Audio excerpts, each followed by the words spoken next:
This is Launching Your Daughter podcast, and I'm your host, Nicole Burgess, licensed marriage and family therapist. The information shared in this podcast is not a substitute for seeking help from a licensed mental health professional. Now, here is today's episode.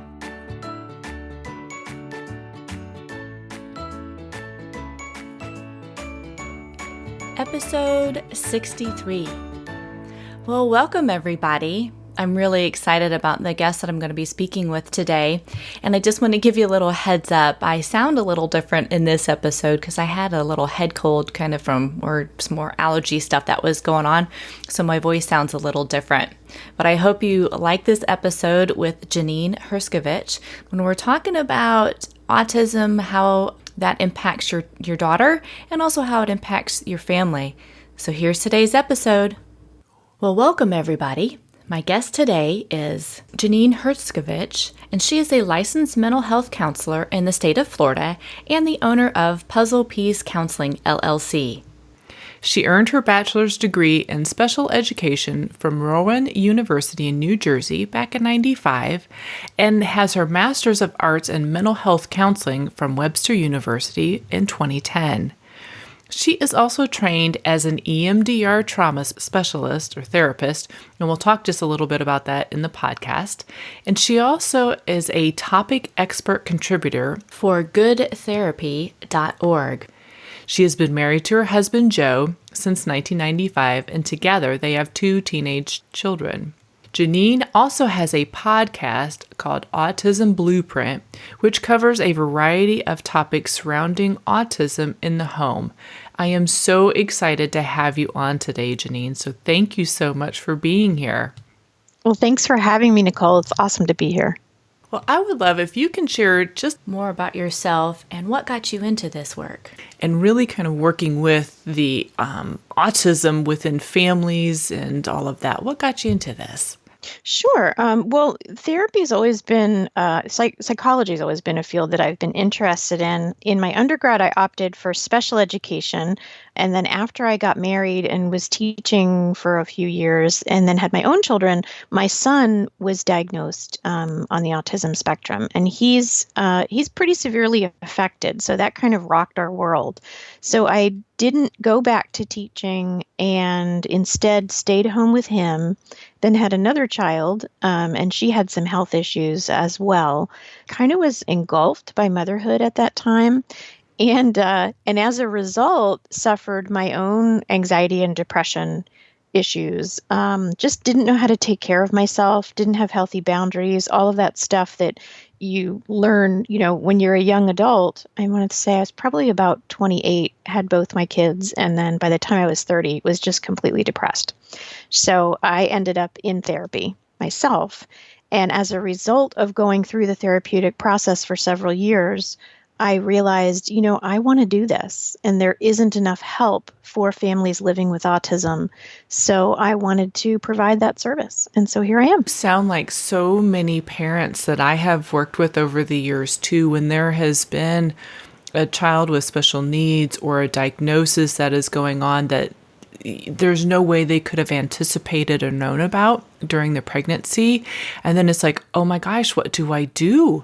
And that sense of overwhelm and being just run down. So great that you are a resource out there for our listeners to be able to, if they're in the state of Florida, to tap into if needed. Would you mind sharing just a little bit about, I know for us clinicians, we talk about the autism spectrum.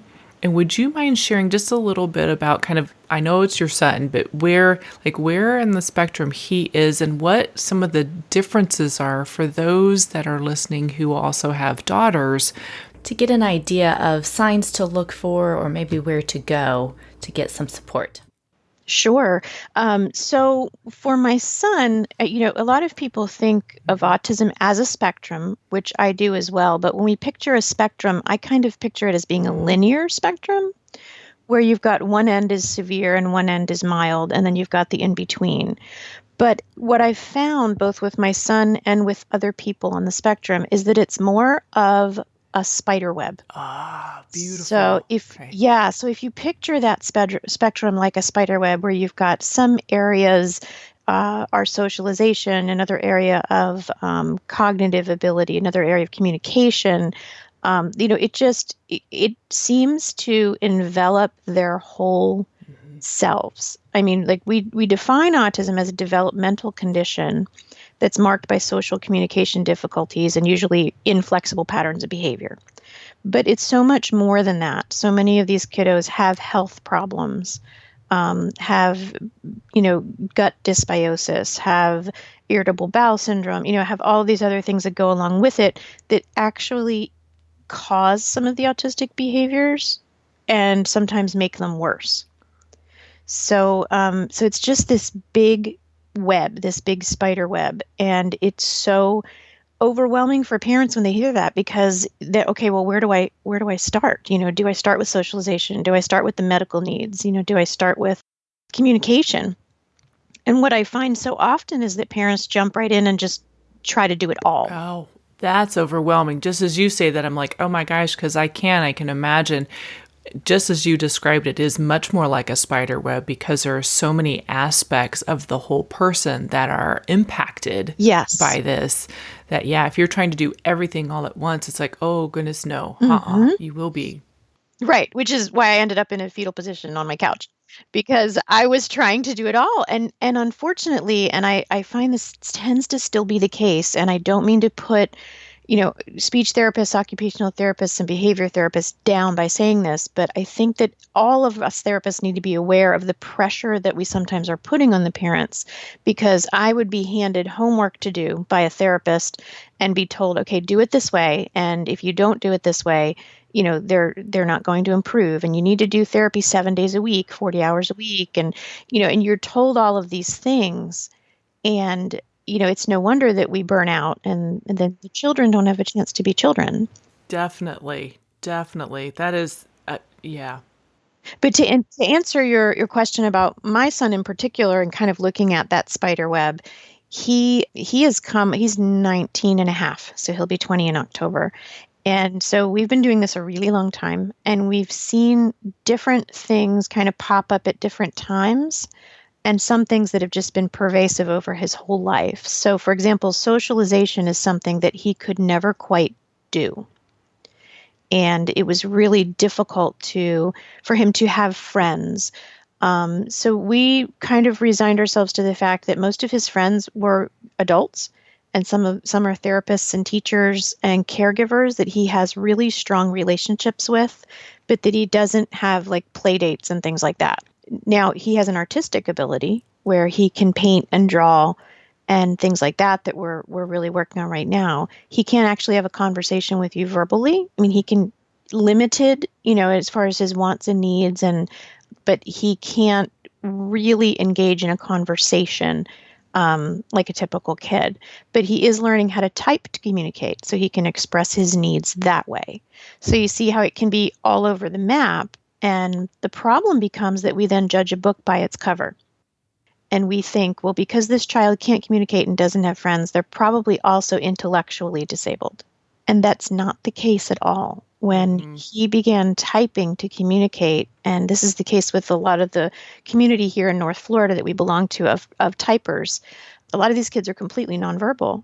And then they're coming out with these things, and you're thinking, how did you even know how to spell that? How do you know these words? And I was told by one young lady, well, when all you have all your life is input. Mm-hmm. It's all in here. I just can't get it out. Now I finally have a way to get it out and let you know what I know. Oh, that's beautiful. And I think that's also kind of the joy of technology, right? Yes. It can give them another way of being able to communicate. Absolutely. Well, so how you said you were going to all these different therapists, and again, it's not putting down any specific field or therapist, speech therapist, occupational therapist. How then would it be helpful, I guess, or what did you find helpful to try and start to navigate that at a pace that worked for you and your family? What would be some ways that our listeners out there today, our parents out there today, could use to navigate this process? That's a great question. So yeah, if I were to do it again, I would have put myself first. And I know that sounds really counterintuitive, but I remember sitting in therapy and the therapist saying to me, "You need to make time for yourself." And my first thought was, "You have no idea what I'm living with, lady. Like you have no clue." And then when she started really kind of digging at that and saying, "Well, what do you like to do for fun?"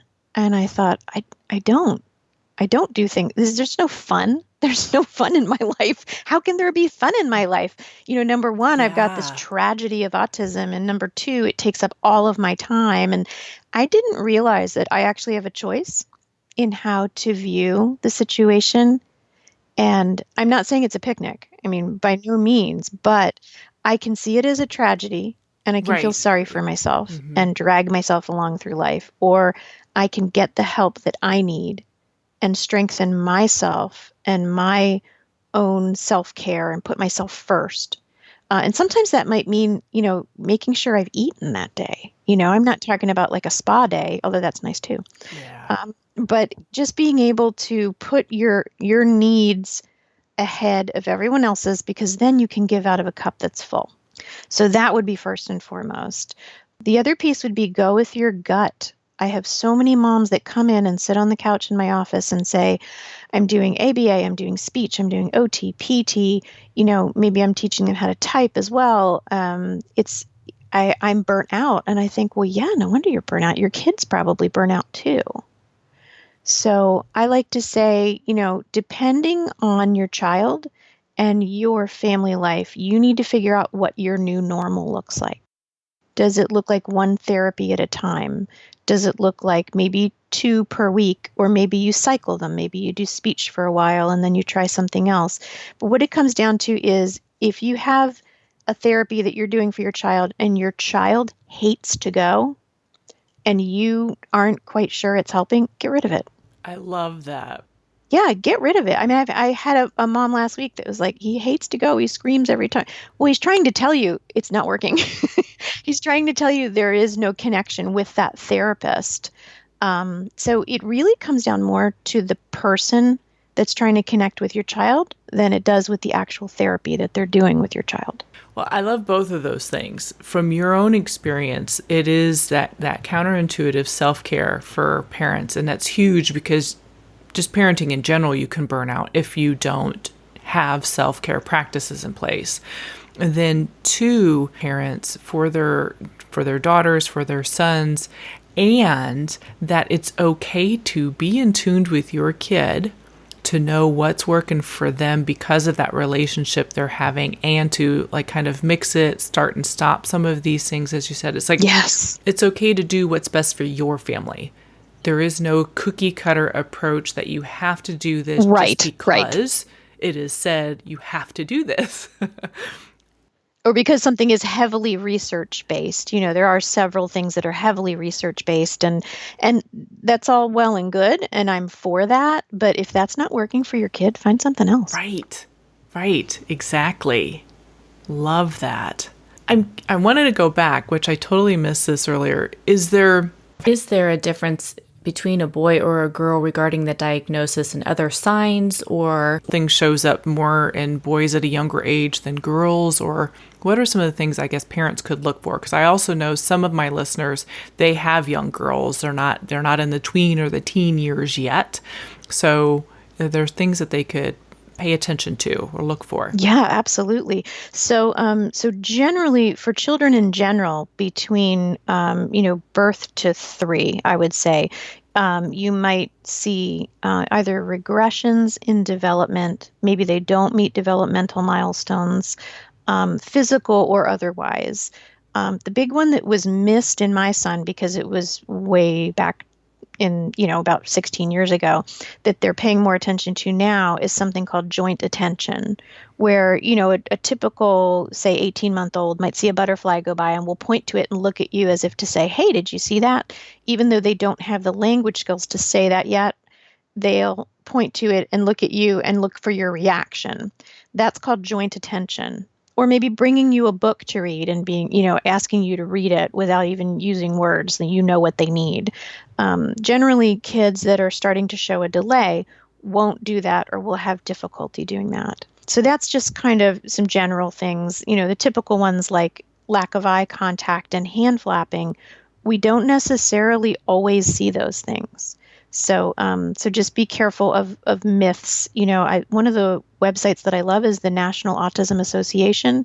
I think they have almost everything on there that you will need to know about Okay. autism, whether it's diagnosing or special diets or, medications. There's all kinds of information on there and support for parents. They even have a free webinar series to educate them. Yeah, they're super great.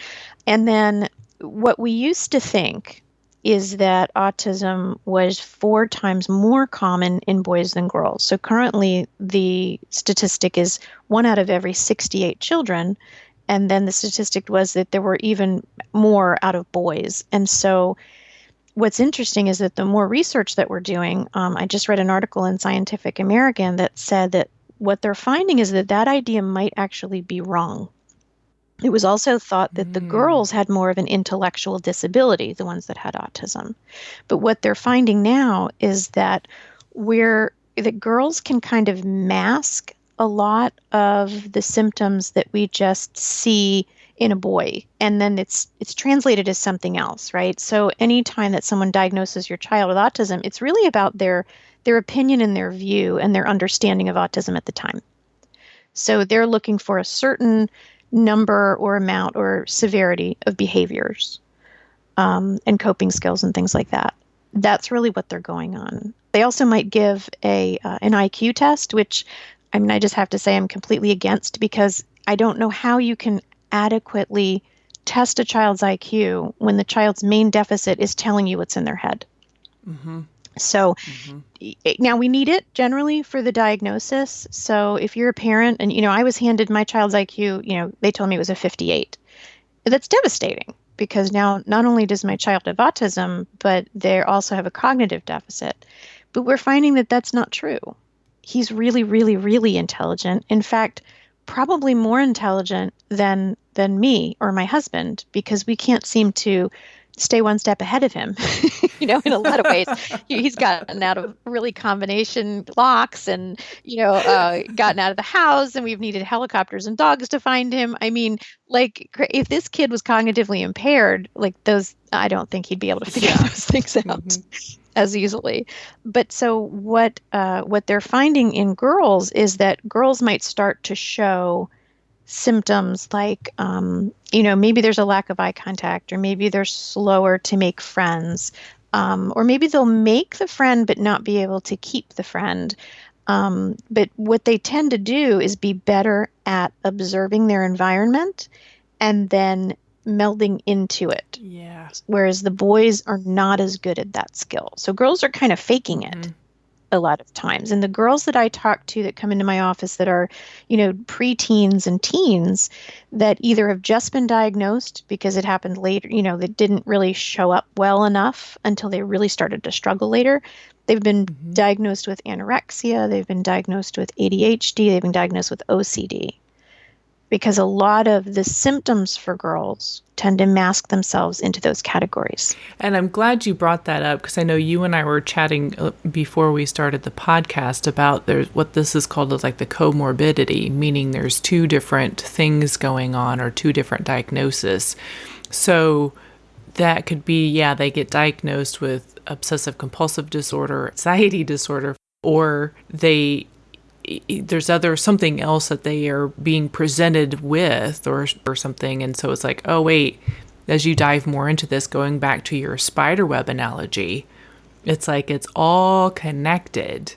But here's what's really kind of going on as well.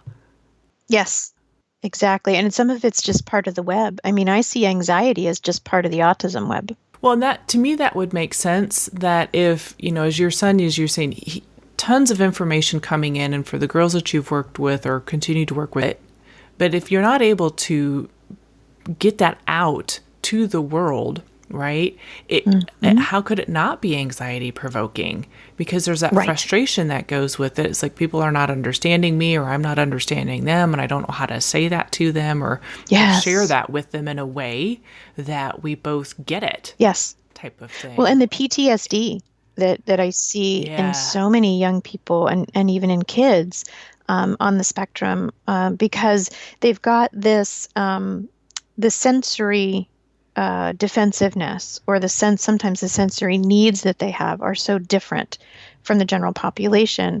And then they can't, if you have a typically developing child that can say, hey, mom, this tag on my shirt really bothers me. Help me with this. And then you start to learn about your child. Oh, they have a problem with tags on their shirt.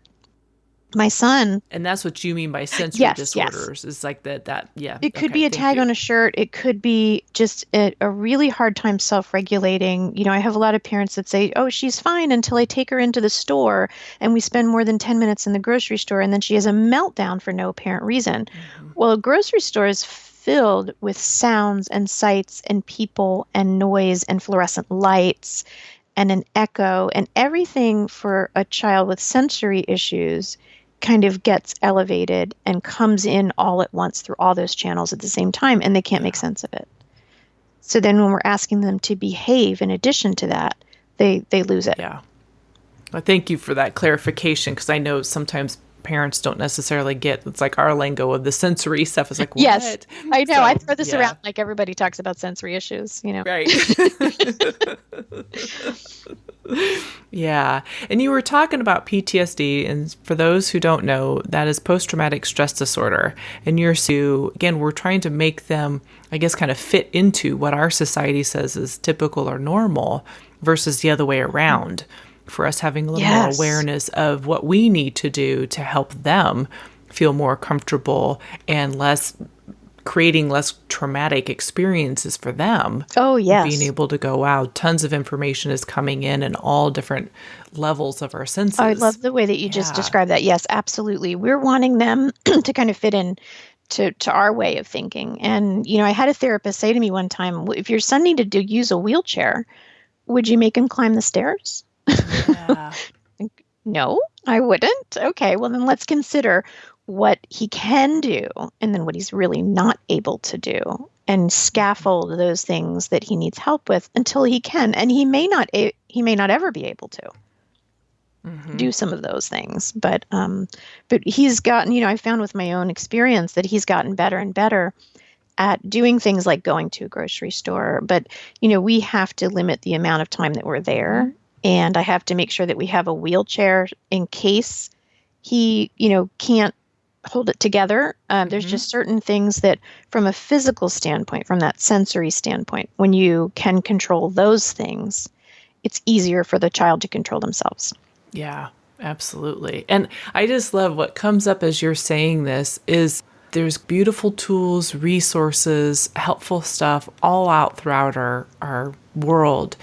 And knowing it's like being able to step back and saying what's best for my family, what's best for me. And it can be a combination of so many things, but ultimately it's that flexibility of this works best in this moment. Yes, completely. And just knowing your child and, putting, less expectations and more acceptance of, okay, this is where they are right now. And that's hard. I mean, believe me, I do a support group with parents every Tuesday night. It's just for moms. And I had a mom who was just exasperated one time say, I just want to buy grapes. I just want to buy grapes. Like, for the love of God, can I just buy grapes and get out of the store? And my answer was, maybe you can't right now with your child. Maybe that's just not something you can do right now. Well, she was not happy about that answer. That kind of brings me back to there's a grief cycle in us as parents when there's something wrong with our child. And we're dealing with that while at the same time trying to parent. And it's so much at once. Yeah, it is. And that goes back to what you originally said. If you could do it over again, you would start with that self-care piece of what do I need to do to take care of me? What are those, my cup back up versus be depleted? Yeah. Yes. And for a newly diagnosed family, that first act of self-care is just allowing yourself to grieve. Yes. You have to. I mean, I think I cried for a day, and the next day I was like, "Okay, let's do this. Let's jump on." And basically said to my husband, "This train's leaving. If you're not on it, tough. This kid comes first." And wow, if I could do that again, Thank God he's still married to me, but that's miraculous because I'm just a doer. I'm like, okay, give me the list and I will check them off and we will make this better. And, whatever it takes. And my husband was kind of like still back there going, what the heck? What is autism? I don't even know what this is. Yeah. And I don't want to pick on men by any means. It tends to be that the women kind of take off and go, okay, here we go. And the men are back there going, oh, this hurts so bad, but I don't know what to do with all this hurt because not even my wife is acknowledging that I'm hurting. So again, giving both parents the ability to grieve that new information, to grieve, okay, my world has just changed. And those expectations I may have placed on my child, I need to let them go and accept where we are right now and what we're going to do going forward. Yes. And so I find that understanding those stages of grief is very important because if we can say, oh, that's why I'm so angry right now. Oh, okay. Then we can kind of step out of that feeling and observe it. Yeah, absolutely. You had talked about, the PTSD for the kids. Yes. And I know I have heard you give conversations in other places, and you've talked about kind of PTSD or there's more acknowledgement even for the parents. Because depending on where the parents are at. It's a lot. I mean, it really is a lot. It's very demanding. So would you describe or talk about that just a little more regarding the parenting piece of it with PTSD? Oh, yes, absolutely. So I first started to notice that PTSD in parents when I started working with parents, that it was more than just a depression or an anxiety. It was an exaggerated startle response. It was having to be on high alert all the time. There was anger, spurts of anger that were coming out. It looked a lot like combat soldiers. Yeah. And then the research backs that up as well. Wow. That the stress that the parents go through can be similar, which is just mind-blowing to me. It is. But so when I did my training for EMDR, which is a type of trauma therapy, I started using it with parents, autism parents, and the results were amazing. And the way that I found out about that connection was because my husband was diagnosed with PTSD several years ago when my son went missing in the middle of the night. And it was on his watch, so to speak. I was out of town and he woke up and my son was out of the house, gone. No idea where he was. He was, I think, maybe 12, my son at the time. So there's nothing more frightening than losing your child and losing a child that really just doesn't have any sense of fear or danger and having to call the police and all of that. It was quite an ordeal. And what made it even worse for him was that he had a childhood traumatic experience that was never rectified. So all of that hitting at once resulted in some very severe PTSD, and we got him to an EMDR therapist, and the results were absolutely amazing. Within a couple of sessions, I had my husband back. Wow, beautiful. Yeah, unbelievable. I mean, he came home and I said, what did they do to you and where do I learn how to do it? Because I want this magic in my toolbox. So that's what I did. And then when I started working with the parents, they would describe similar issues in their children. And so then I started doing it with the kids and teenagers with autism, which was super, super scary at first because I thought, oh my gosh, I'm newly trained in this. I'm not even sure I know what I'm doing, but I did get a lot of consultation. Yeah. And it ended up being, then these other therapists would contact me and say, oh my gosh, I'm doing that too.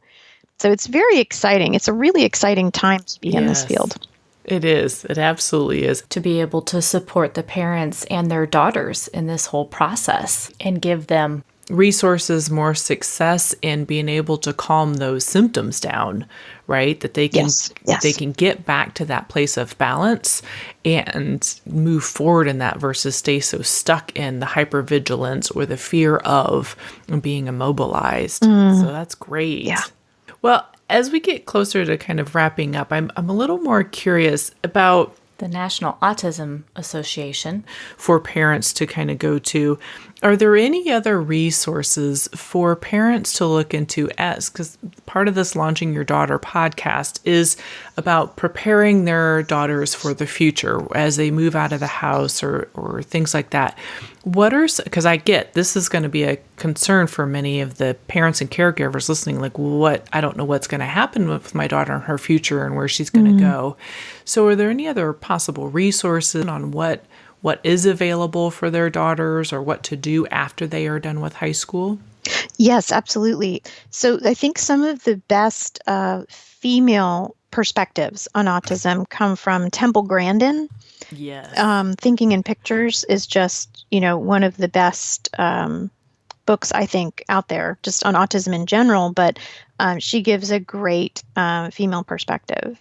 And then there's another author named Rudy Simone, who I like a lot, and she wrote a book called Aspergirls, Empowering Females with Asperger's Syndrome. And so Asperger's, for your listeners' information, was what we used to call higher functioning, and I say that in air quotes, higher functioning autism before it was thought of as a spectrum. I still use the term Asperger's because it denotes for me the kids that are able to have verbal conversations and are less affected from a communication standpoint. It doesn't mean that they're less affected overall. Yeah. But so a lot of the girls will end up in that kind of what I call Aspergery area where they don't quite feel like they fit into a category. They think they're high functioning autism, but they're not sure. I have so many 30 and 40-year-old women that have come to me and said, I think I have this, and here's why, when they read this book. So Rudy Simone's great. I believe she has a website as well. I'll have to look that up. I can put that in the show notes. Okay. So that would be where I would start if you have a girl on the spectrum. And, as far as getting them diagnosed, it's tricky because so many people that have been diagnosing it for years will immediately go, oh, well, you have a girl, so it's less likely to be autism. So let's look at these other things first. So you do want to find someone that understands female autism spectrum issues. Yeah, beautiful, beautiful. Well, tell us a little more about your podcast and then how our listeners can find you to get more information about your work and your support that you offer. Yeah, absolutely. So my podcast just launched this year. It's called Autism Blueprint, and you can find it at autismblueprint.com. And it's weekly, and I focus on a different room in the house each week, and we kind of dive into something like maybe your child's bedroom and safety issues or sleep issues, or we might talk about sensory, the sensory issues that I was just mentioning, sibling issues. I actually had my own daughter on one time and interviewed her to ask her what it's like. And that was really eye-opening, really eye-opening as a mom, to hear your child put these things into words. So yeah, I just I keep it really, really real and really raw a lot of times. Because I think that as a parent on the spectrum, like there's no room for perfectionism or masks in this area. So I just try to keep it real. I share my own stories. I have guests on that talk about their experiences. And then I have a giveaway with every episode. So there's something that you get for free every time. Excellent. Well, and I love this, Janine, because this truly today, our conversation is kind of what I call is like the tip of the iceberg. There's some helpful information, but what you're talking about with where you are in your podcast, you really do dive deeper into all these specific areas. So I hope that, the parents and caregivers that are listening today can go out and get more information from you and get more support that you all may be needing in this moment. And again, giving you so that you can be there for your daughter and or your son and or nieces or nephews who may be autistic. So thank you again for coming on, Janine. I really appreciate you taking the time and sharing your knowledge and expertise. Yeah, my pleasure. Thank you for having me. I hope you enjoyed today's episode, and just a reminder that I now offer life coaching services for all my parents that are listening here. And if you're a mom and wanting just some support in rediscovering who you are and what you're going to do after your daughter is launched, feel free to go out to launchingyourdaughter.com. Thanks again. Thank you for listening to Launching Your Daughter with Nicole Burgess, licensed marriage and family therapist. For more information or to stay up to date, go to launchingyourdaughter.com. You can sign up for my email list or join my Facebook group. Thank you.